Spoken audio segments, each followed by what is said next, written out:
But the reason why absorption matters is it allows you to predict when you might need to add supply to the market. Like, it's almost too simple. A lot of the concepts that we talk about in 102 are somewhat complex, and they hadn't heard about it before, and it's new information. And then we talk about absorption, and maybe they haven't heard the term absorption before, but likely they have, and they inherently get the concept. But when we give them the formula, it's like, that's it. So here's the formula.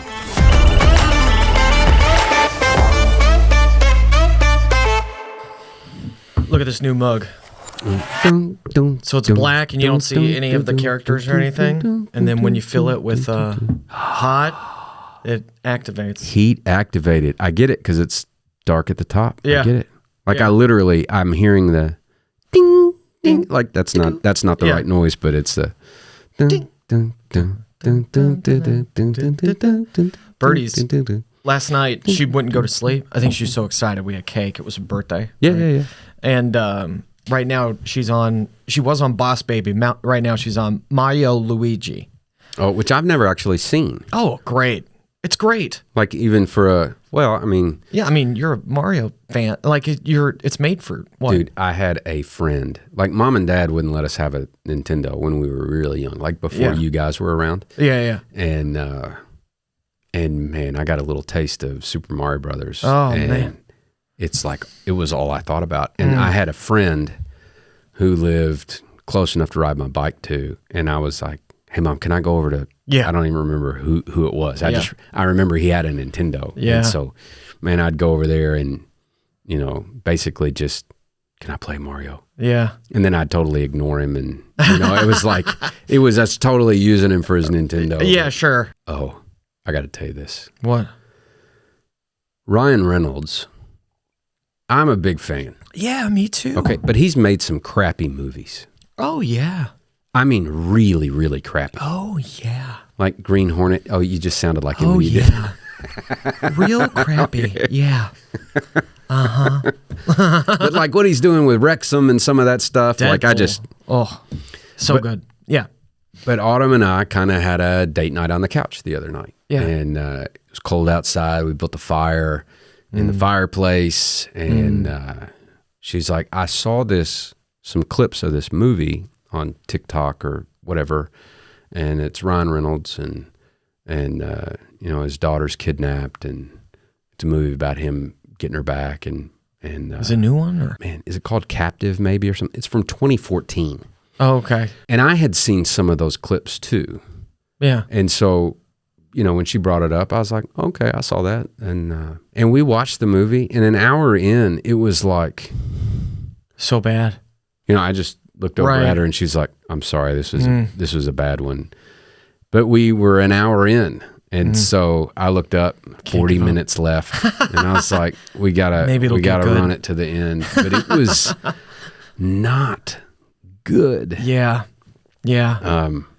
So I get to choose the next one. So maybe the next date night on the couch, the fire in the fireplace. Mario movie. Maybe Mario and Luigi. What are you teaching me today?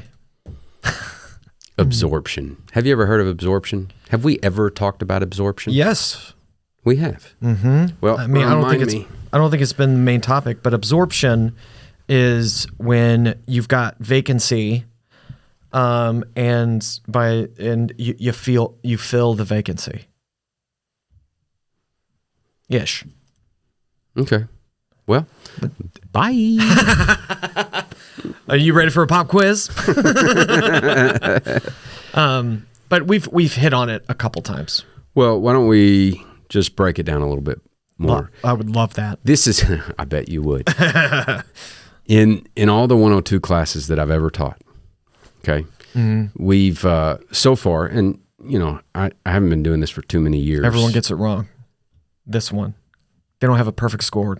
Nobody has failed the exam yet. Yes, that's so. Like good. all my students have passed so far. Okay, I'm sure that will end at some point.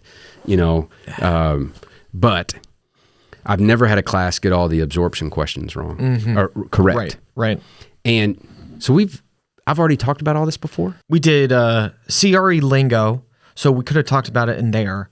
And then I had you describe things like I was a third grader, right? I think there's one other one where you maybe just mention. You mentioned it, but it was a part of the pop quiz because I got it wrong.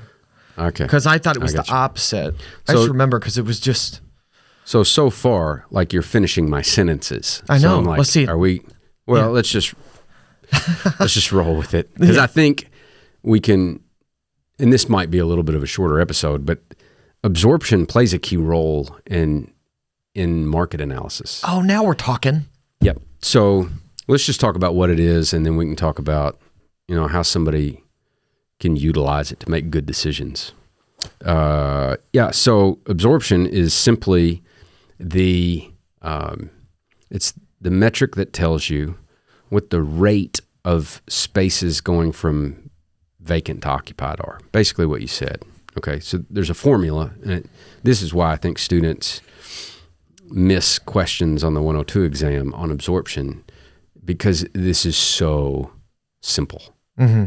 Like, it's almost too simple. Mm-hmm. A lot of the concepts that we talk about in 102 are somewhat complex, and they hadn't heard about it before, and it's new information. And then we talk about absorption, and maybe they haven't heard the term absorption before, but likely they have, and they inherently get the concept. But when we give them the formula, it's like, that's it.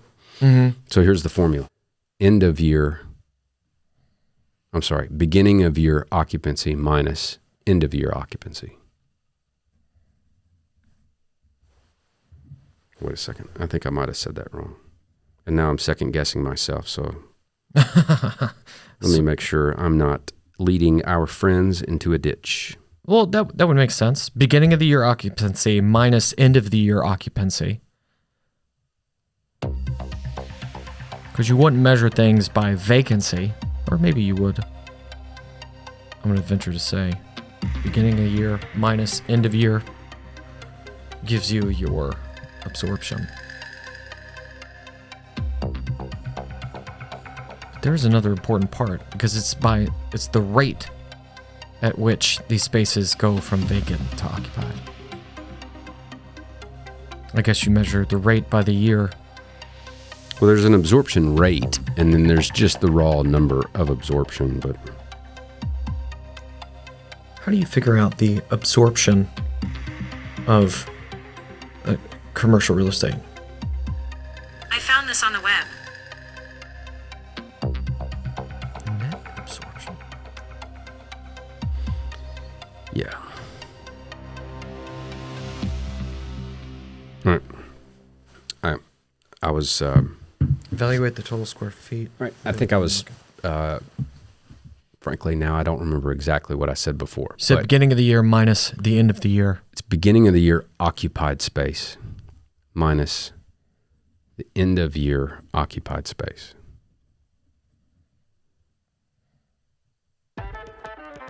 Are you second guessing again? You look lost. You look... I'll be right back. We're cutting all of this.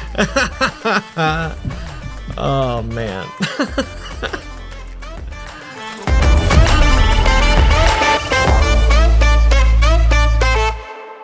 What are you teaching me today? We're going to talk about absorption. Did you figure out what it meant? I did. Yeah. Even I can get confused sometimes. Yeah. Here's why I want to talk about absorption. Okay. It's one of the easiest things to get confused about. Clearly. That's right. Oh my God, that's so funny. That's so funny. It is. Yeah, because I'm a perfect example of that. Right after you explained how simple it is, I confused myself. Yeah, that's funny. Yeah. Yeah, that's great. So the backstory is I teach this 102 market analysis course for the CCIM Institute, and I've never had a student fail the exam. Yes. Now, we have very high quality students. They're engaged. It's been a great experience. I haven't been teaching that long, so I'm sure at some point but I challenge every class. Humble. You're great. You're a great teacher. Anyway, yeah. I challenge each class to be my first class where every student gets all the absorption questions on the exam correct. And you specify that. I dare them. You dare, yeah. Like, I literally challenge them to be my first class where they all get the absorption questions right. Oh, that's a lot of pressure. because it's such an easy concept and it's so easy to get confused about. But when, we're talking about all these other concepts that are often new to them, right, are complicated, very powerful, but they're complicated. And when we get to talk about absorption and how it fits into market analysis, it is such a simple formula that they overcomplicate it, they overthink it, and they trip themselves up. And the writers of the questions include answers where if you make some very obvious gaffes in how you calculate absorption, that answer's right there for you too. So go ahead. Yeah. I've written something down that I want to, you got to explain it to me first before. Well, I was just going to give you the formula for great. absorption. Okay. End of year occupied minus beginning of year occupied. Oh, okay. I've written down beginning of the year occupied minus end of year. Yeah, it's end of year. You take the end of the year. Yeah, and you minus from the beginning. Now, it's any period that you want to, it's often given in a yearly term, but it could be a quarterly. It could be a quarterly absorption. And now you're end of quarter occupied minus beginning of quarter. You can apply this to any period of time, but most of the time it's an annual number. Sometimes you might hear it quarterly. Yeah. But end of year is minus beginning of year occupied. Yeah. Okay. Now, when we're talking about occupied units, who occupies space? People. Who creates demand for space? People. How much demand for space do you have if you have no people? No, zero. No demand, right? No demand. So if we're just measuring occupied space, are we measuring supply or demand? If we're only measuring occupied space, yes, are we measuring supply or demand? Supply. Demand. Okay. Because people are occupying the space. And the people are the supply. The people are the demand. Oh, the people, yes, yes. The space is the supply. So if we're talking about occupied space, it's occupied by demand. We're now looking at just the demand. The demand, okay? Yep, okay. And so got it. If you're looking at absorption, you're just looking at occupied space. So you're just looking at the demand side.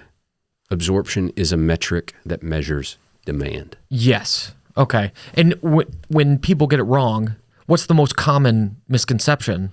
They factor in supply. So vacancy in this case, right? And they might include like what's coming online. Yeah. Out of the pipeline for that period of time. Like maybe there's a new office building that came online that adds 50,000 square feet of supply to the market. It's not occupied. Yeah. It just came online. So there's 50,000 square feet more of supply. Yeah. When you're factoring in absorption, you ignore that completely. Yeah. It doesn't change a dang thing. You don't need that number because you're just looking at occupied space. Yes. I've got something for you when you're teaching that class. All right, give it to me. Bring in a sponge and a bowl of water, right? Take that sponge, put it in the bowl of water, squeeze it, let it absorb all the water. And you say, this here is full of water because it's been absorbed. It's absorption. And if we want to measure the amount of porous holes that are filled up, we have to start by the end, but start right here, right? Right? You start, it's full. You know, it's occupied. So you start here and then you subtract where we started. Something along those lines. I think that visual would, it would help me. Yeah. Because you're not factoring in what's vacant. You're factoring in the full sponge. People love a good. Yep, a good visual. We were both going to be youth pastors at one point. You know, that sounds very youth pastorish. Yeah, I can even grow a goatee while I'm at it. Oh, look at this. Oh yeah, a little soul patch. It's soul patch. Yeah. Nice. Okay. I never. I'm sorry heard to that, all but- my youth pastor friends. Yeah. Well, they got a look and a type. See here. Hand me that guitar. Yes, this is true. Okay. So, getting back to absorption, when you're actually going to figure out how much it is, you take, and let's just use a scenario. Let's say at the end of a year, there's 250,000 square feet of office space that's occupied. Right? And at the beginning of the year, there's 230,000 square feet that was occupied. Over the course of that year, how much vacant space was absorbed into occupied space? Well, negative 20. No, it's the end of year. So 250. End of year is 250. Yeah, minus 20,000. 230, which is how much was occupied at the beginning of the year. And so the absorption for that year is 20,000. That's it. That's it. Simple. That's it. Simple. That's it. So it's over. You overthink it. You flip it around and you start with beginning of the year. Yeah. So can you have negative absorption? I mean, yeah. Well, yeah. I mean, yeah. Yeah. If the equation is flipped around like 230 at the end of year, right? If you started the year, 250K. If you started the year with 250 and a big tenant leaves, and you end the year with 230, yeah, you'd have negative 20K. Negative 20K in absorption. So you can. Absolutely, you can. Yeah. The answer is yes, you can have negative absorption. Yeah. When you look at Owensboro in 2023, we had a big office user close down a facility. U.S. Bank? U.S. Bank. It's like, I don't remember off the top of my head. I think it might have been like 50,000 square feet. Maybe it was even 100,000 square feet. I forget it. It's a big number. And U.S. Bank discovered during COVID that there are people that went home, weren't quite as productive, but were productive enough to justify cutting all that overhead, having this big facility. So they sold it. And that space went from occupied to vacant. So we had negative absorption for office space, mainly because of that one transaction. Yeah.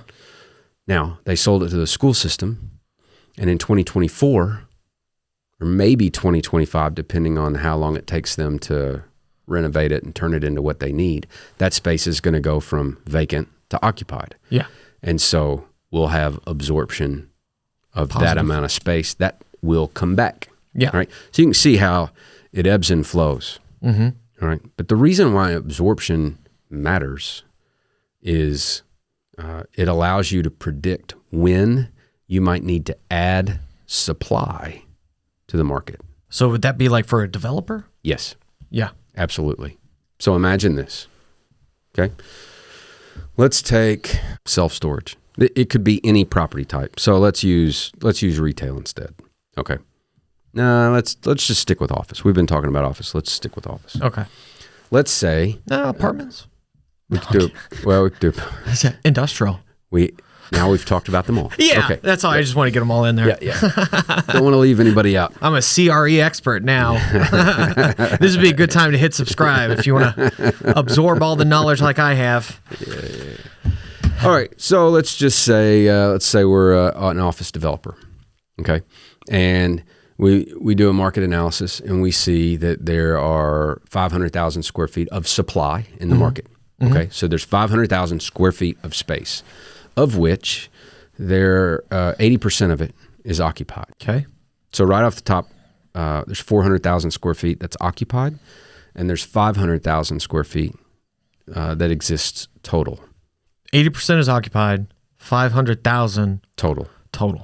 There's 500,000 square feet of supply, and 400,000 of it is occupied. All right. At the beginning of some year. All right. So at this point, what's our vacancy rate? Our vacancy rate. What percentage of that is vacant? 20%. 20%. 20%. 20%. I'm so bad with percents, but I see the 80 You nailed there. it. That was good. Yeah. So 20%. Now, if I know, because I did a market analysis and because this is my backyard, I'm just going to pull a number out. But if I know that our long-term average vacancy rate in our market is 12%, and right now we're at 20%, what that tells me, if I look back 20, 30 years and I see that 12% is the right amount of vacancy for our space. Like our market needs 12% of vacancy so that we have enough supply to attract new businesses. We have enough supply for people to be able to move and expand and contract. And if you have no vacancy, nobody can move. You're stuck where you are. Right. So every market needs some amount of just baseline vacancy. Yeah. And the best way to figure out what that is for your market is to look back over the last 10, 15, 20, 30 years and see what that average occupancy or that average vacancy is. We're just going to pick a number and say it's 12%. Where would I go to find that real quick? Like how do you find that over the last 30 years? Is there like you can call the best commercial real estate broker in your market, should know that. Oh, they would know. Yeah. Okay. Yeah. You could go purchase a subscription to CoStar and look back over time and figure that out. Yeah. That's, that'd be expensive. Call your local friendly neighborhood commercial real estate broker. Okay. Who's been in the business for 20 years. He should be able to tell you what that number is. Okay. Yeah. So let's say for Owensboro, 12% is the number. Okay. But we're at 20% right now. Right. And I'm an office developer. Yes. Would I decide at this point to build a new office building and add supply to the market? Not with the current information. Why? Well, because we've got 20% vacancy right now. And so we've got more than that 12%. So we have enough, if not a little bit more than we have more than the average. So why make more? Unless we looked at the pipeline or there was like a big announcement of a job, if we find out there's a lot of jobs coming in down the road, right? Yeah, absolutely. Yeah. A big job announcement could change that equation depending on what those jobs were. But now let's say that in our market with 500,000 square feet of supply and 400,000 of square feet that's occupied for office. Now let's say you look back over the last 3 years and there have been no major job announcements, just kind of a normal amount of sustained growth. And we see that the absorption rate over the last 3 years, let's just pick a number. Let's say it's 30,000 square feet a year. Okay. So on average, 30,000 square feet of space has gone from vacant to occupied over the last 3 years. Yeah. Right.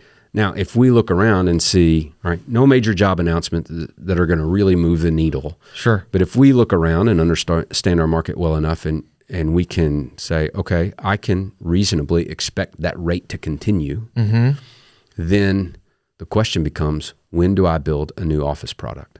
Right. Okay. Right. So how would we figure that out with the information that we have? Okay. So we've got, let's say, we've got about, I guess, with what we have, right? If we've got 20% that's vacant, then we've got 100K square foot that's vacant, right? But we've got an absorption of 30K on average for the last 3 years.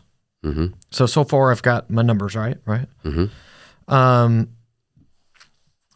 Then we can expect to go from 100K vacant to 70K vacant by end of the year. In the next year. In the next year. Next year, okay. Right? So I'm not, that might. What is 12% of 500,000? Like what's that normal baseline? If it's 12% vacancy is normal. Right. And what this market needs, what's 12% of 500,000? Did you just do that math? Say 60,000. 60,000. Say, okay, 60,000. And after 1 year, we're going to be at 70,000. Right. Well, now we're getting pretty close to that. Yeah, and then we got next year coming. Where if nobody builds any new product, we would go from 70 to 40. Yeah. 1,000. Right, so we're 20,000 short of the average. So what you can actually calculate here is at the absorption rate of 30,000 square feet a year. Yeah. And we're at 100,000 in vacancy now, 100,000 square foot of vacancy, which is 20%. And our long-term average vacancy is 12%, then it's going to take what equates to 16 months at this absorption rate for us to get from 20 to 12% vacancy. Right. Right. And at that point, if that rate of absorption continues, we're now going to need more supply. Mm-hmm. So this calculation right here would lead you to the point that says at this absorption rate of 30,000 a year, it's going to take us 16 months before we need more product in the market. So I probably want to start developing not in 16 months. Well, okay. I asked you before, with these numbers, with what we know, would you develop more product? Yeah, it depends on... And you said no. I said no. But if it takes you 18 months to design it, to permit it, to build it, to do the site work, to get it up out of the ground, if that's and look, a lot of places in the country, this would be a 3-year process. You could probably get that done in 12 to 18 months here. Yeah. So now understanding absorption and factoring that in, and also understanding what your long-term average vacancy rate is for what your market needs. Now when I ask you the question, if you're an apartment or an office developer and it takes you 18 months to bring new supply to the market, would you consider building new product now? Strongly consider. Now you're like, look, by the time I bring it to market, we're going to be below our long-term average occupancy. So I can fully expect that there would be demand for what I build. Yep. So that's how absorption works. Yeah. Right. Now, there's a whole lot of other factors. And we talked at length. We did a whole episode on the strategic analysis model where we had those 4 feasibility tests, and you're going to factor all that other stuff in. Yeah. Right. And just as a quick review, those 4 feasibility tests are political and legal. Political and legal is one. That's will they let me? Will they let me? All right. So is the zoning right on this? Right. Can I get permitting? All that political legal stuff. Yeah. Okay. Political and legal. Location. Okay. Location and site. All right. Great. I'm really impressed that you're pulling these out. It's been months since we talked about this. This is one of my favorite episodes. Okay. I just love. It just.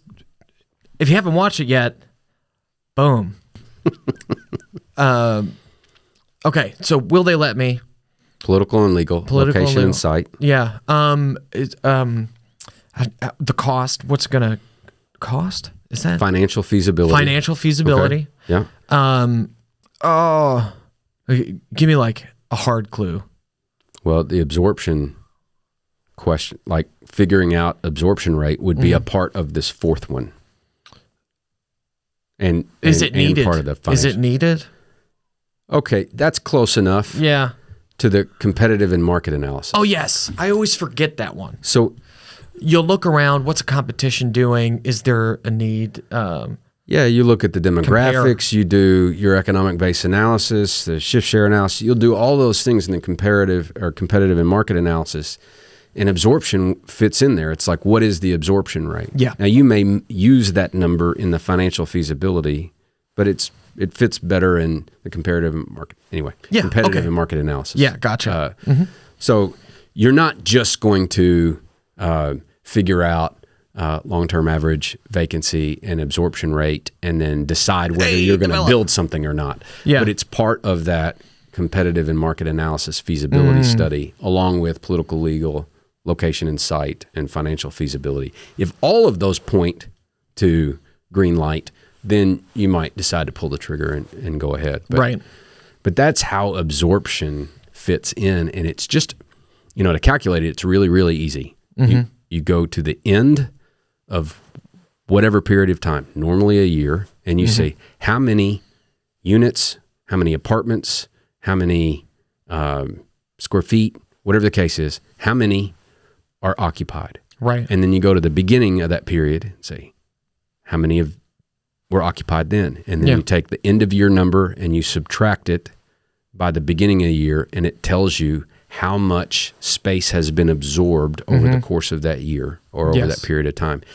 And then based on that rate, that amount of space per year, if you look around and you think it's reasonable to expect that rate to continue, you can start to predict when you might hit that long-term average vacancy that your market needs, where if you go below it, things get tight, rents go up, there's more demand than there is supply, so price goes up, and you can start to factor in all those things and make a decision. And if you know how long your development process is and how long it takes, then you can literally, by the numbers, predict when you should add the supply to your market. Yeah. Yep. As a developer. And if you're a broker, you can help your developer clients maybe in a more sophisticated way plan for their next projects and when they should pull the trigger or what market might need something, or by the time I bring it to market based on what's already in the pipeline and what stage they're in and how long it takes me to bring that.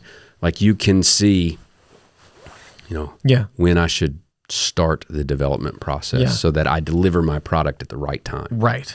So the technical measurement is square foot. Unless you're talking about apartments, and it might just be units. Oh, okay. And when you're looking at the absorption, you are almost always doing it per category, commercial real estate category, right? You're not doing like one lump. So asset class or like property type is what property you mean. type is what category. I mean. Yeah, property. Yeah. So you would not combine an apartment absorption analysis with an office absorption analysis. Right. Yeah. You would look at it per the property type. Yeah. Yeah. And you could even bifurcate it further or disaggregate it. It's probably a better word. Break it apart even further and look at, like, if you just wanted to do Class A office and compare it. Yeah. Gotcha. And a lot of times that makes sense to do. Right. If I'm going to build Class A office, or I'm working with a client of mine who's a developer of office space, and he's going to deliver class, he'll probably care a lot more about what's going on in the Class A market and ignore, the old obsolete stuff that really doesn't even compete with what he would bring to the market. So you can get more granular, but at a high level, just to understand the concept. Yeah. Well, when you teach this class next, you should have like 6 sponges then. Oh yeah, let's further complicate it for them. And it's just Well, no. All right, cool. Is there more on this, or did we pretty much cover it? No, man, that's absorption. I mean, it's that simple. So that if you're listening to our friends at the Trepwire podcast or whatever, and they throw out an absorption number, now you understand what they're actually talking about. Yes. This is the amount of space over whatever period of time they're talking about that has become occupied. Yes. Went from vacant to occupied. Just like a sponge absorbs water. Yes. Absorption is the vacancy absorbing people. That is correct. Yep. Yep. I'm telling you, I'm ready for a pop quiz. Well, let's do a pop quiz.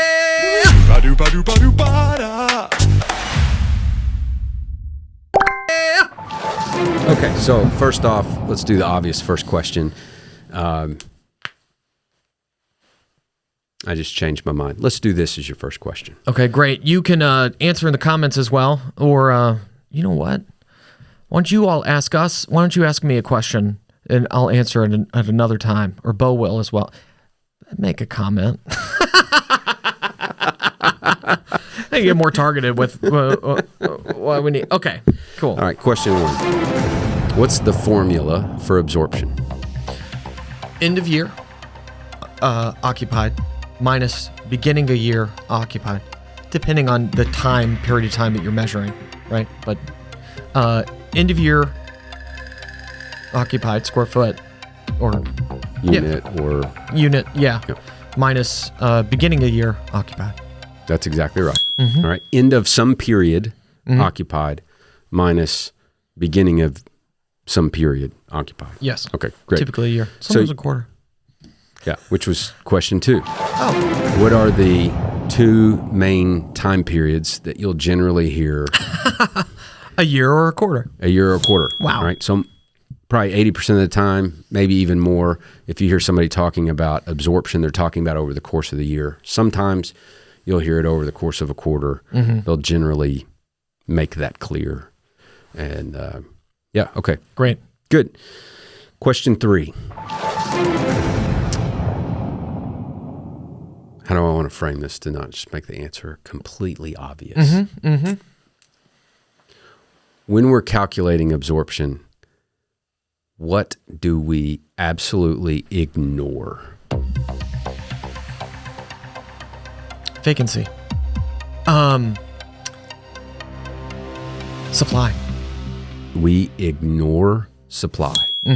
So if I gave you this amount of information, okay, there's 1 million square feet in a market, all right?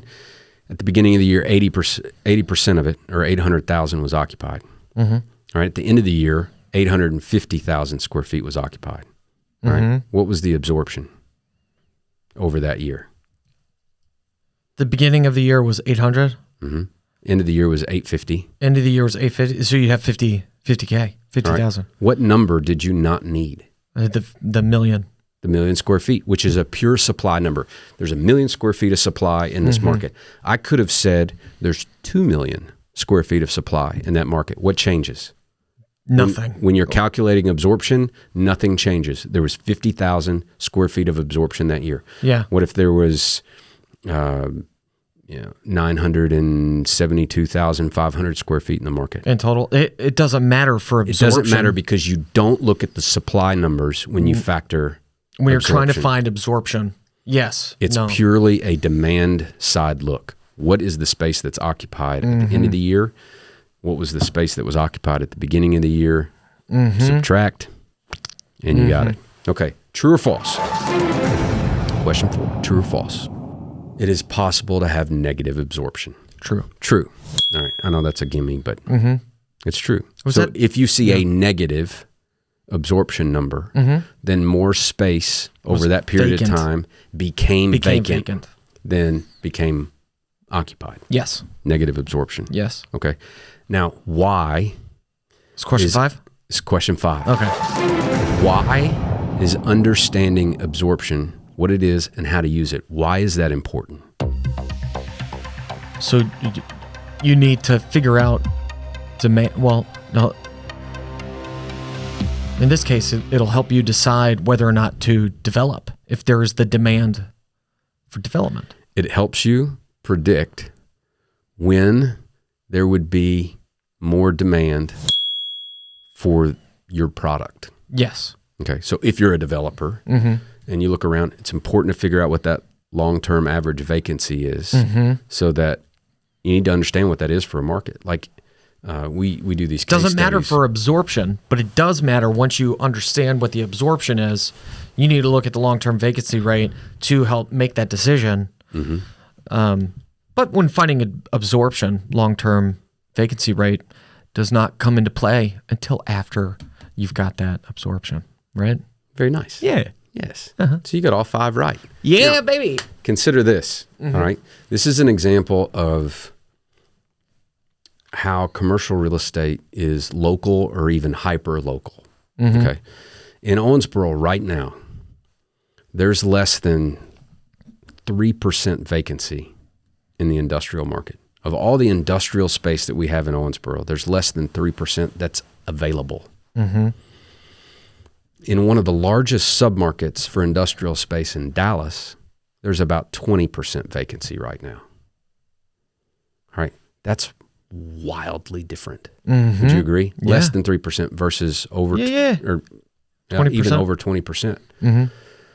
Well, what if you knew that the long-term average occupancy or vacancy, in the inverse, long-term average vacancy in Owensboro for industrial space was 6%? Yeah. Then you would say, Yeah, we are above the average of vacancy. well, or below in this case, Below the less than 3%, and the average is 6%. Oh, yes. Yeah. Then what might you decide? To wait. To develop? Yeah, I mean, Yeah. if normal is there's 6% vacancy, Yes. but right now there's less than 3%, Yeah. then we need more supply Yes. in the market. Okay. Now, if you look at that Dallas submarket and you see there's over 20% vacancy, what might you think?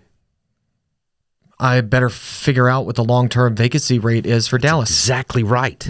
Because the average 6% here in Owensboro doesn't matter at all in Dallas. No. You would never use another market's long-term average vacancy and use that in another market. You would never, and this is a mistake that people make, you would never use the national average and apply it to a specific market. Yeah, no way. And that submarket in Dallas that I'm talking about, it's massive. Yeah. It's high growth, and its average long-term vacancy is about 18 to 20%. Oh, wow. So when you see that big vacancy percentage, 20%, in relation to its average, it's right where it needs to be. Right. And there's so much demand, increasing demand for it, that developers keep creating more supply. And there's so much growth. One company now, they need double the space. And so you need that amount of vacancy to serve the demand that's there. And so, I always tell people, like, you need to understand the amount of vacancy that your market needs to function well.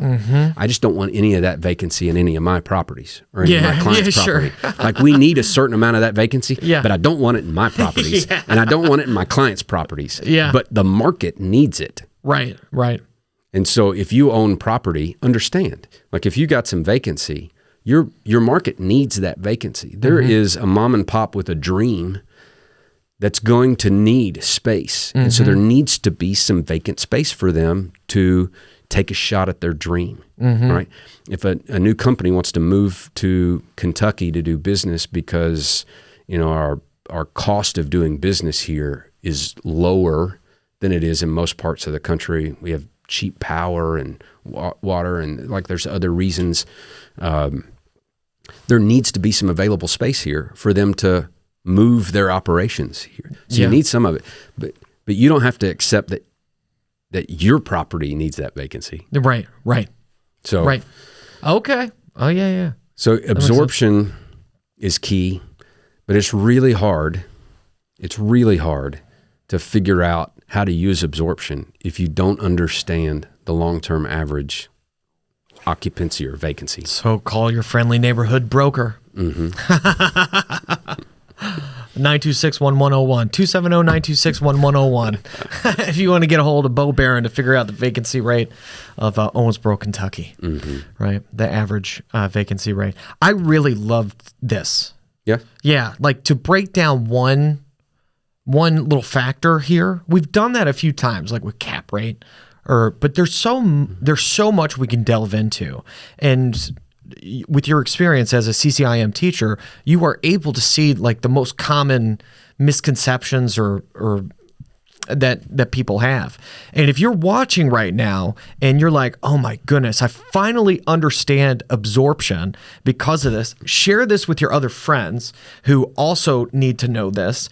But also in the comments, let us know, what would you like Bo to break down for me and for you? Because that we will break it down, even the small little simple thing that's a part for the bigger picture. Like, let us know in the comments. That's what you should comment right now. That's what we want to know, because we want to know what you want to know and how we can bring it to you the best. Very true. Absolutely. Very true. Cool. All right.